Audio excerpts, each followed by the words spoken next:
दोस्तों आप सभी को नमस्कार। मेरा नाम दिलीप है और आप सभी का स्वागत करता हूं सिविलियन स्कूल में।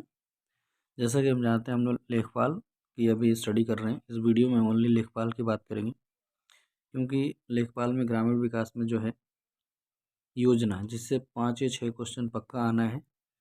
तो योजना से रिलेटेड क्वेश्चन जो आने वाले हैं उससे जो इम्पोर्टेंट छांट के लिखे गए हैं उसके बारे में आप लोगों से बात करूँगा। बस आप एक बार इसके रिवीजन एक सरसरी निगाह से देख लीजिए, रिवीजन हो जाएगा, फिर आगे देखेंगे, कुछ और पढ़ेंगे। तो दोस्तों आज स्टार्ट करते हैं इस वीडियो को और मैं आशा करता हूँ कि मेरी आपको सभी वीडियो पसंद आ रही होगी आप लोगों को। तो देखते हैं पहला योजना कौन सा है। जिसमें आप लिखा ई नाम। ई नाम मतलब ई नाम परियोजना चला 2016 में, जिसमें मंडियों को जोड़ा गया। 1000 मंडियों को अभी तक जोड़ा जा चुका है। 2024 तक 1000 मंडियों को और जोड़ा जाएगा।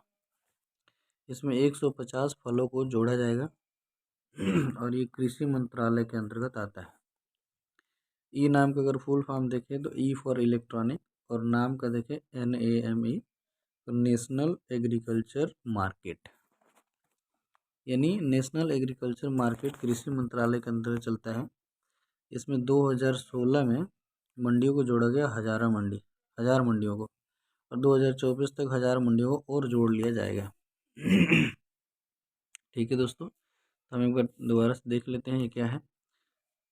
150 से ज़्यादा फसलों को जोड़ा गया है। 2024 तक 1000 मंडियों को और जोड़ा जाएगा। 1000 मंडियों को जोड़ लिया गया है। 2016 में चल रही है ये नाम, यानी कि ई नाम जो है ये पूरी इलेक्ट्रॉनिक से रिलेटेड जुड़ी हुई कल्चर है। दोस्तों आगे देखते हैं। दूसरा हमारा जो योजना है वो दूसरा योजना क्या है?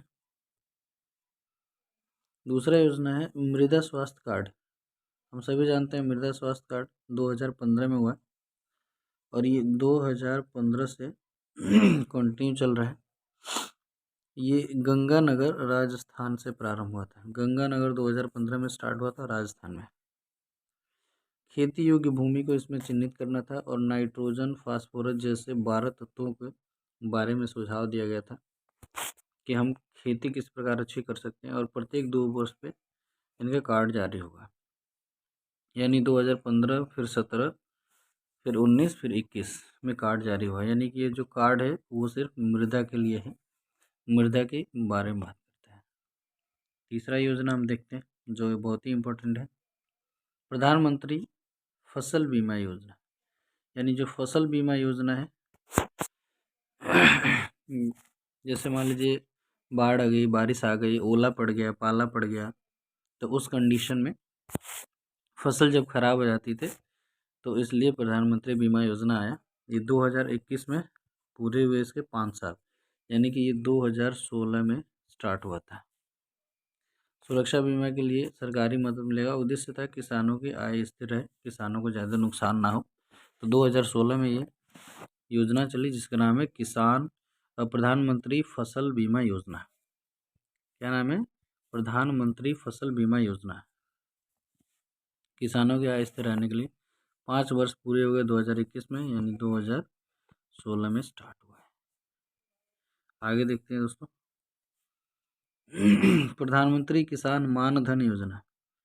मानधन योजना यानी किसान मानधन योजना का मतलब 2019 12 सितंबर 2019 को स्टार्ट हुआ।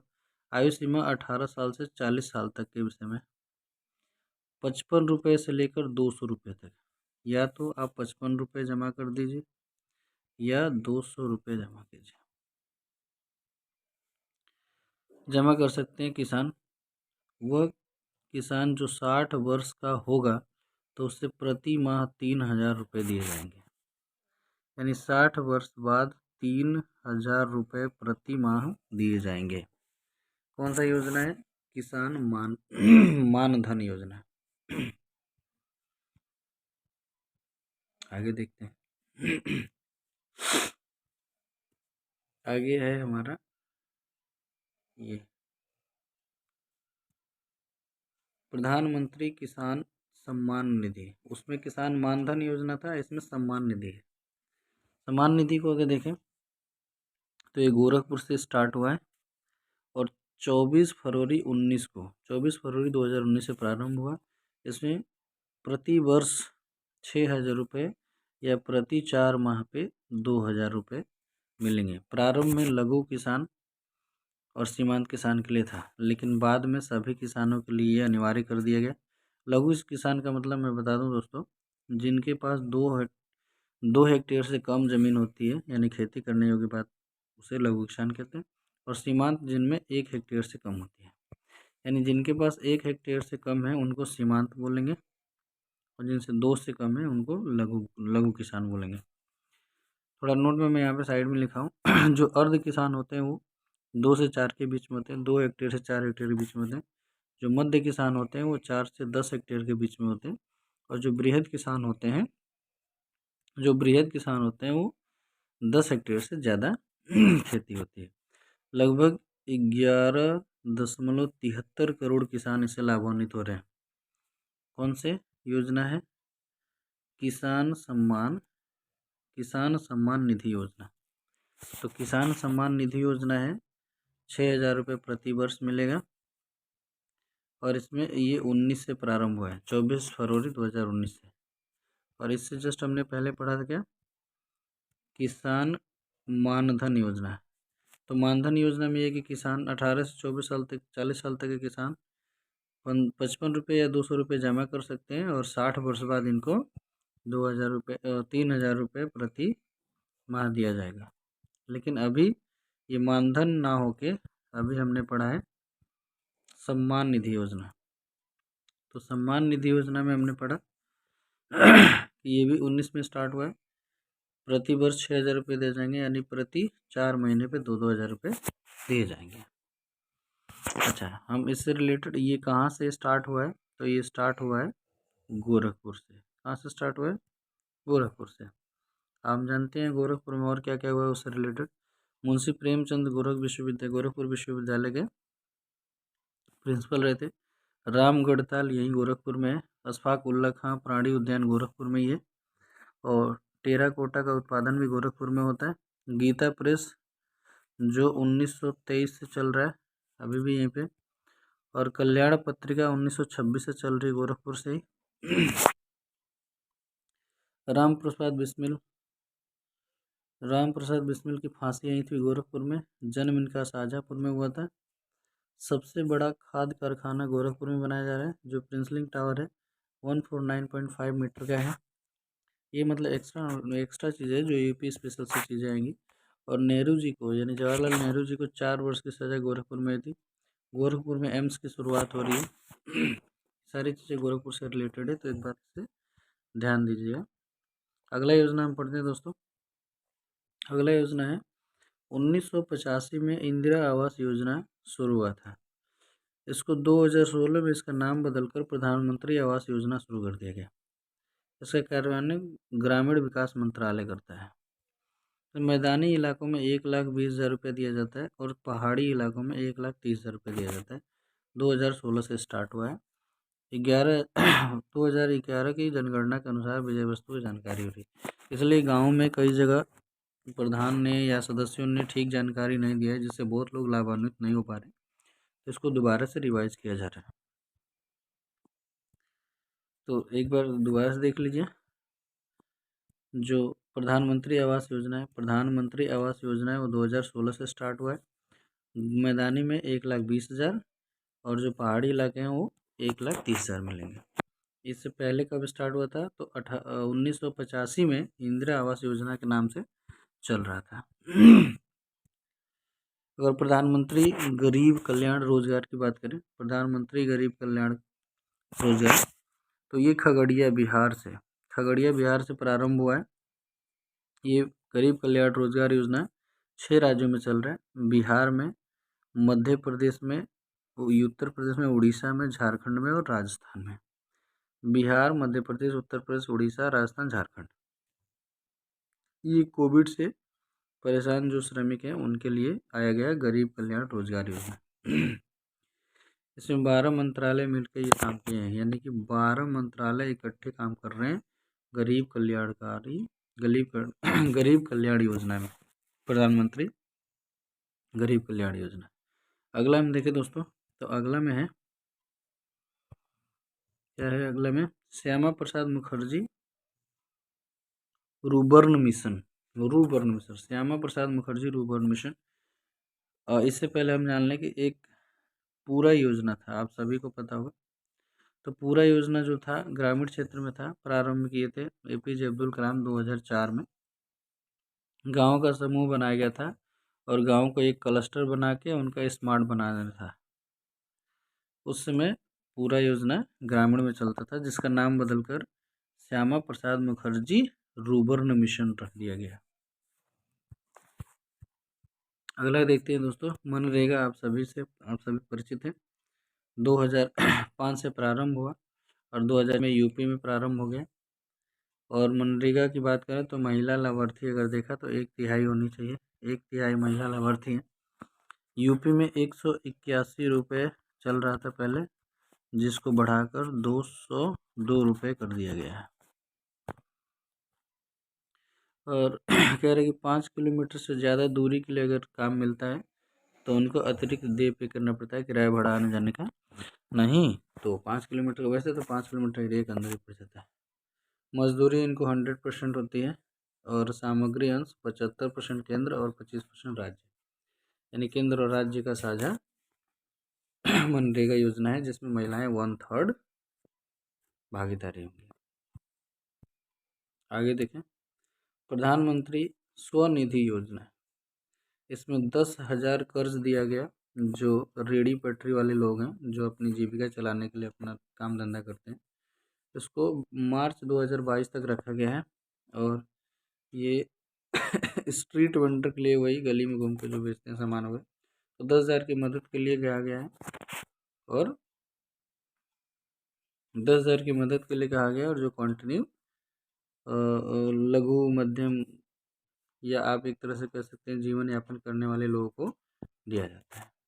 एक बार और देख लीजिए, प्रधानमंत्री स्वनिधि योजना, जिसमें 10,000 रुपये कर्ज के तौर पर दिया जाता है, जून 2020 से स्टार्ट हुआ है और इसमें मार्च 2022 तक रखा गया है। जिसमें जो वेंडर्स होते हैं, स्ट्रीट वेंडर्स, वही रेडी पटरी वाले, उनको अपनी आजीविका चलाने के लिए काम, इसके लिए बैंक कोई प्रूफ नहीं मांगेगी उनसे, अपना काम करिए। अगला देखते हैं, अमृत योजना। अमृत योजना की अगर हम बात करें दोस्तों, तो अमृत योजना 2015 में शुरुआत हुई थी, जिसमें अटल नवीकरणीय व शहरी परिवर्तन योजना है। नवीकरणीय व शहरी परिवर्तन योजना है, इनका कायाकल्प उद्धार करने के लिए कहा गया था। 500 शहरों के लिए बनाई गई, जिसमें बाढ़ पानी की वजह से जो तराई इलाके हैं, तराई क्षेत्र है, वहाँ पे पानी और सीवरेज की बहुत प्रॉब्लम होती थी। तो उसमें अमृत योजना लाई गई, जिसमें शहर और छोटे छोटे गांव कस्बे बाढ़ के पानी से पीड़ित न रहें, उससे सुरक्षित करें। आगे देखते हैं, जैसे सार्वभौमिक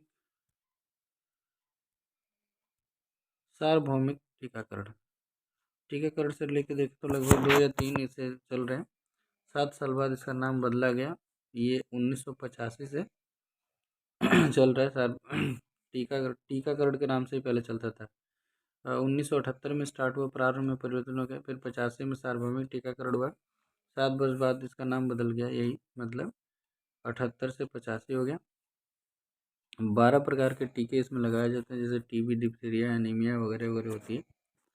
तो सार्वभौमिक टीकाकरण जुड़ा हुआ है किससे? रोग से, जो नॉर्मली कुपोषण से शिकार होते हैं बच्चे। मोस्ट इम्पोर्टेंट आ गया स्वामित्व योजना। स्वामित्व योजना क्या है? तो इसे नोडल मंत्रालय यानी पंचायती राज मंत्रालय ने स्टार्ट किया है। हम सभी जानते हैं 24 अप्रैल 2020 को स्टार्ट हुआ और 24 अप्रैल को पंचायती राज दिवस मनाया जाता है, और 24 जनवरी को उत्तर प्रदेश दिवस मनाया जाता है, और 25 दिसंबर को सुशासन दिवस मनाया जाता है। तो मालिकाना हक दिलाने के लिए स्वामित्व योजना स्टार्ट हुआ, जिससे लोगों के पास एक अपना कागज पत्र बन जाए, जिससे कहीं पैसा लेन देन वगैरह वगैरह। तो नोडल मंत्रालय जारी करता है, जिसमें भूमि को मालिकाना हक मिल जाए, कागजात दिया जाए, उसे स्वामित्व योजना शुरुआत किया गया। ये 2020 में शुरू हुआ, 24 अप्रैल 2020। वर्मी कंपोस्ट की बात करें तो वर्मी कंपोस्ट यूनिट 2017 में स्टार्ट हुआ, जिसमें 75% डिस्काउंट देकर सरकार सब्सिडी देती है। और वर्मी प्लांट लगाने के लिए, खाद का विकास खुद करने के लिए सरकार, आप अपना प्लांट लगा लीजिए, सरकार बाद में 75% का डिस्काउंट दे देगी, जितना खर्चा हुआ उसका 75% वापस। उत्तर प्रदेश के किस शहर में मल्टी मॉडल टर्मिनल, बहुत इंपॉर्टेंट है और ये तो एकदम हाईलाइटेड है, क्योंकि ये मल्टी मॉडल टर्मिनल हुआ है वाराणसी सिटी को माना है, क्योंकि उसमें रेल है, सड़क है, वायु है, जलमार्ग है। सड़क, रेल, वायु, जलमार्ग तीनों से संसाधन से सामान को यहाँ से वहाँ पहुँचाने में काम आता है। ये मल्टी मॉडल था, मोदी जी के द्वारा उद्घाटन हुआ और हल्दिया से वाराणसी तक शिप के माध्यम से व्यापार। तो जहाँ पर रेल है, सड़क है, वायु है, जलमार्ग है, सारे जल मार्ग हैं, साधन है, उसे हम मल्टी मॉडल टर्मिनल राष्ट्र के रूप में नाम दे रहे हैं, जो वाराणसी से शुरू हुआ है। एक बार और देख लीजिए, तो मल्टी मॉडल टर्मिनल क्या है हमारा? मल्टी मॉडल टर्मिनल है जहाँ से सारे संसाधन है, सड़क भी है, रेल भी है, वायु भी है, जलमार्ग भी है। यूपी में 1950 में जमींदारी उन्मूलन, यूपी में 1950 में जमींदारी उन्मूलन और भूमि सुधार अधिनियम आया था 1950 में यूपी में। किसान भाई योजना की अगर हम बात करें तो 1992-93 बहुत इंपॉर्टेंट है, बार बार आता है। अगर चकबंदी की बात करें तो चकबंदी कब आया था? चकबंदी आया था 1954 में। क्रेडिट कार्ड आया था 1998-99। किसान भाई 92-93 में। एक छोटा सा लिखा हुआ है, पश्चिमी उत्तर में आय इनकम ज़्यादा है, जैसे मेरठ हो गया, हापुड़ हो गया, ये अलीगढ़ हो गया, ये सब जो एनसीआर से रिलेटेड है। पश्चिमी उत्तर प्रदेश में इनकम भी अच्छी है, विद्युतीकृति भी अच्छी है, कृषि भी अच्छी है पूर्वांचल की अपेक्षा। पूर्वी उत्तर प्रदेश में सर्वाधिक जनसंख्या घनत्व भी है, लेकिन इनकम ठीक नहीं है। साक्षरता की बात करें अगर, तो साक्षरता में बुंदेलखंड बहुत अच्छा है, बुंदेलखंड में साक्षरता सबसे ज़्यादा है। आगे देखते हैं, दीनदयाल उपाध्याय योजना। दीनदयाल उपाध्याय ग्रामीण कौशल योजना की बात करें तो 25 सितंबर 2014 को 25 सितंबर 2014 को स्टार्ट हुआ दीनदयाल उपाध्याय ग्रामीण कौशल योजना, जिसमें ग्रामीण युवाओं को कौशल प्रदान करना था और आयु 15 साल से लेकर 35 साल तक के जो नौजवान बच्चों को कौशल शिक्षा दिया जाता था। ये अंत्योदय योजना अंत्योदय दिवस भी मनाया जाता है 25 सितंबर को अंत्योदय योजना मनाया जाता है।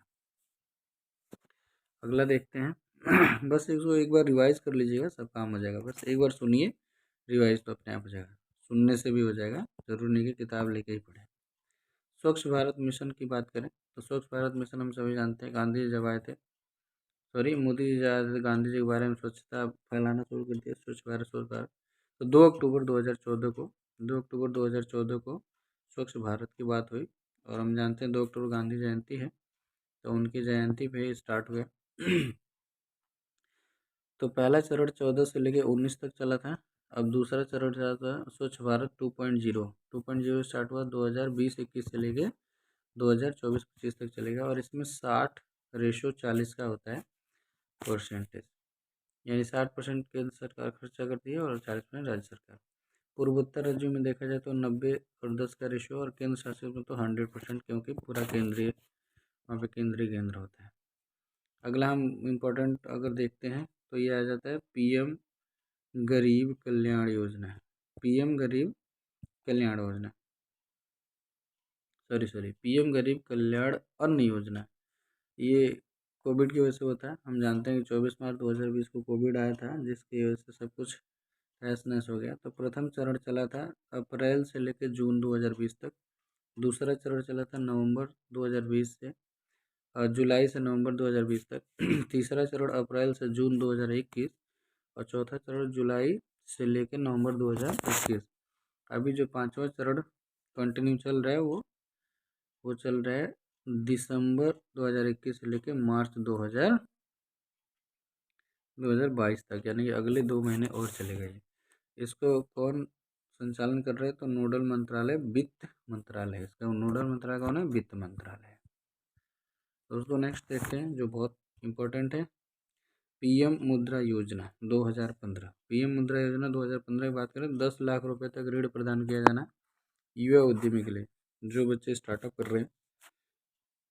इसमें अलग अलग कैटेगरी के उद्योग शिशु वाला है, जो शिशु नाम का मुद्रा योजना है वो 50,000 तक का है। जो किशोर नाम का 50,000 से लेकर 5,000 तक का है, 50,000 से लेकर 5 लाख तक का है।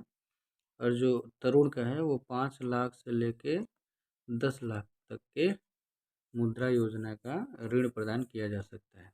तो 3 हिस्सों में है, शिशु, किशोर और तरुण। शिशु, किशोर और तरुण। तो शिशु वाले में कितना है? शिशु में है 50,000, किशोर में 50 से 5 लाख और तरुण में 5 लाख से 10 लाख। आगे देखते हैं। इंद्रधनुष की बात करें, मिशन इंद्रधनुष, तो ये टीकाकरण से रिलेटेड है। और हम सभी जानते हैं कि टीकाकरण स्टार्ट हुआ था 1978 में, सार्वभौमिक स्टार्ट हुआ 1985 में और इंद्रधनुष स्टार्ट हुआ 2014 में। इसमें 7 प्रकार के टीकाकरण उपलब्ध हैं। 5 और जोड़े गए, 12 प्रकार के इंद्रधनुष, सघन इंद्रधनुष है, तीव्र इंद्रधनुष। तो इंद्रधनुष को कई बार बढ़ाया गया, बस हमें याद रखना है कि स्टार्टिंग 1978 में है। सार्वभौमिक टीकाकरण जब स्टार्ट हुआ तो 85 में, और फिर मिशन इंद्रधनुष स्टार्ट हुआ तो 2014 में स्टार्ट हुआ। अगला हम बात करते हैं अन्नपूर्णा योजना। अन्नपूर्णा योजना 2000 से 2001 तक स्टार्ट हुआ। इसमें 65 वर्ष से अधिक उम्र के लोगों को जो पेंशन से छूट गए थे, यानी जिनको पेंशन योजना का लाभ, उनको 10 किलो अनाज दिया जा रहा था। यानी कि इसके अंदर उनको 10 किलो अनाज दिया जा रहा है। और आगे बात करें जैसे कस्तूरबा गांधी योजना, तो कस्तूरबा गांधी योजना की बात करें तो साक्षरता दर को बढ़ावा, यानी महिला, कई सारे राज्यों में, कई सारे जिलों में महिलाएं साक्षर नहीं है, तो महिला की साक्षरता दर जहाँ पे न्यून है, जिन जनपदों में, वहाँ पे इनको हॉस्टल की फैसिलिटी देना, कॉपी किताब की फैसिलिटी प्रोवाइड करना, SC ST OBC के लिए को बढ़ावा देना और BPL परिवारों को भी बढ़ावा देना। साक्षरता दर को बढ़ाने के लिए, मोस्टली महिलाओं की साक्षरता दर को बढ़ाने के लिए, यानी फीमेल लिटरेसी को ग्रोथ में लाने के लिए क्या खोला गया? कस्तूरबा गांधी परियोजना खोला गया। तो जी अगला देखते हैं, और ये लास्ट है हमारा आज का, last but not the least, PM ग्राम सड़क योजना। बहुत इंपॉर्टेंट है, जो अटल बिहारी जी की सरकार में, अटल बिहारी जी की सोच से ही चल रही है। और जो आज की सरकार है वो भी इन्हीं के पार्टी है, तो इसलिए उनकी थीम पे काम कर रही है। तो जो PM ग्राम सड़क योजना है केंद्र सरकार की, वो 60% और 40%, 6:4 का है, या 60:40 कह लीजिए। ये केंद्र का है और ये राज्य का है, सेंट्रल स्टेट का है। इसमें क्या है कि जिन गांव में 500 से ज़्यादा लोगों की जनसंख्या निवास करती है, उनके सड़क को मुख्य सड़क से जोड़ना, ताकि बाजार से संपर्क हो सके, उनको सुविधाएं मिलें। और जो पूर्वोत्तर इलाके हैं या पहाड़ी इलाके हैं, उसमें 250 प्लस लोग हैं, उनको भी मुख्य सड़क से जोड़ने का काम है। तो ये लक्ष्य है, जिसमें मैदानी भागों में 500 से ज़्यादा लोगों की जनसंख्या हो और 250 से ज़्यादा जनसंख्या वाले हो वहाँ पे, मरुस्थल क्षेत्र में या पूर्वोत्तर क्षेत्रों में। तो दोस्तों मैं आप सबका इंतज़ार करूँगा, कमेंट कीजिएगा कि ये वीडियो आपको कैसा लगा, ये आपके लिए इम्पोर्टेंट है या नहीं। जैसे मुझे तो कंफर्म पता है ये बहुत इम्पोर्टेंट है, क्योंकि योजना से 5 या 6 क्वेश्चन आएंगे। तो आप तो इम्पोर्टेंट मत कहिए, वेरी वेरी इम्पोर्टेंट है, ये तो VIP है। तो आप कोशिश कीजिएगा कि इसे 1 से 2 बार लर्न कर लीजिएगा। थैंक यू सो मच दोस्तों, आप सबका सिविलियन स्कूल में इतना समय देने के बहुत बहुत धन्यवाद।